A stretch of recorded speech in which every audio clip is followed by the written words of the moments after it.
Hey everyone, welcome to Lizzie's Little Library and the Newbery Project. Today's book is the 1980 winner called Gathering Days, A New England Girl's Journal, 1830 to 1832, a novel by Joan W. Bloss. The author died in 2017. She lived pretty close to me, like within an hour, and she seems to have done a number of readings at a library where I used to work. So that's super frustrating. It would have been great to go hear one of her readings and get the book signed. And, so often these book signings appear on the radar after they've already happened. So that's frustrating. This book, I have a ex-library copy. So someone, school librarian, did the accounting for me to say the book has a 6.7 reading level. Yet it's worth only 5 accelerated reader points, so that doesn't quite mesh. In a nutshell, the story is a diary. It's a bunch of diary entries of a girl who's presumably going to grow up in the time period mentioned in the book.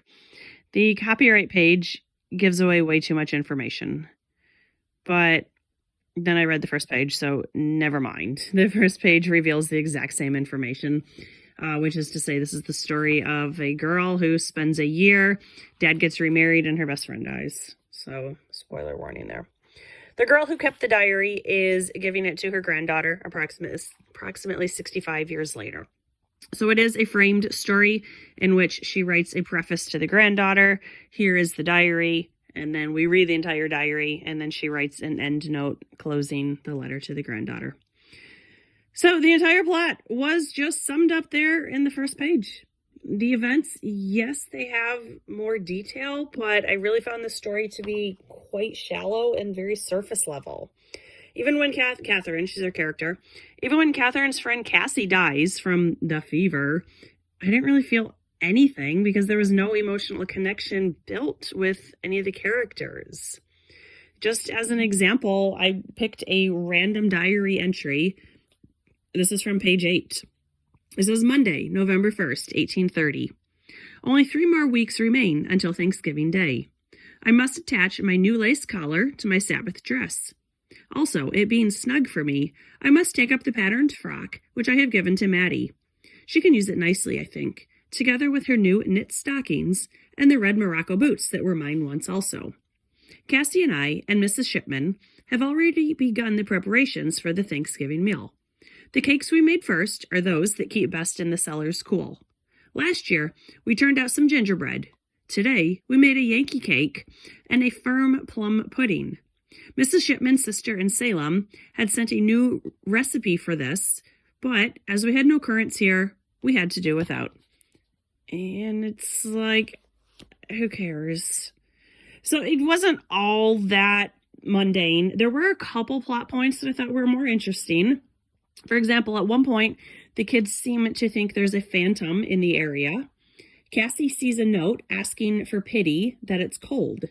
She leaves a quilt for what turns out to be a runaway slave, who later notifies her that he made it to freedom in Canada. So I thought that was sweet. I did like that part of the story.